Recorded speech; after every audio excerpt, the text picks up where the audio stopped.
नाशिक शहर पोलीस आयुक्त संदीप कर्णिक, पोलीस उपायुक्त परिमंडळ 2 श्रीमती मोनिका राऊत, सहाय्यक पोलीस आयुक्त नाशिक रोड विभाग सचिन भारी यांनी केंद्र शासनाच्या वतीने तयार करण्यात आलेल्या CIR पोर्टलच्या सहाय्याने तांत्रिक बाबींच्या आधारे हरवलेले मोबाईलचा शोध घेणे व गुन्हे तपास करण्यासंदर्भात आदेशित केले होते।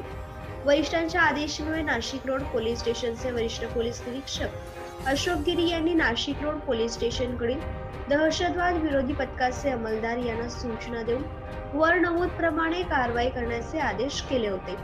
दिनांक 1 ऑगस्ट 2024 ते आजपर्यंत वरिष्ठांनी दिलेल्या सूचना व आदेशाप्रमाणे नाशिक रोड पोलीस स्टेशनकडील दहशतवाद विरोधी पथकाचे पोलीस हवालदार संदीप पवार, विष्णू गोसावी, हेमंत मेडे, राहुल मेहेंदळे यांनी नाशिक रोड पोलीस स्टेशन हद्दीतील सन 2021 ते आजपर्यंत प्राप्त तक्रारीची माहिती CIR पोर्टलवरती वेळेत भरली।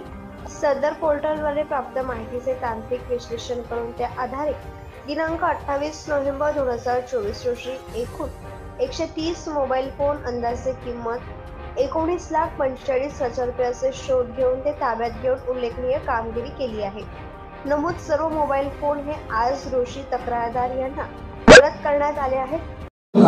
की पोलिसांपासून आपण म्हणतो की नाही, एकदा कंप्लेंट केली ना की आपला मोबाईल मिळणार नाही, बस हे फक्त नावाला असतं। पोलीस आपण एक कॉफी द्यायची, घरी बसून विसरून जायचं। आज 130 लोकांच्या ज्या भावना असतील ना, त्यांच्या हेच असतील, पोलीस खरोखर जनतेसाठीच काम करतं।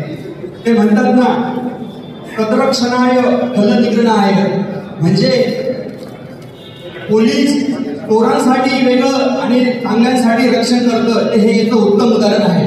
बस एवढंच मी माझं मनोगत व्यक्त करतो। धन्यवाद। Maharashtra news channel Nashik.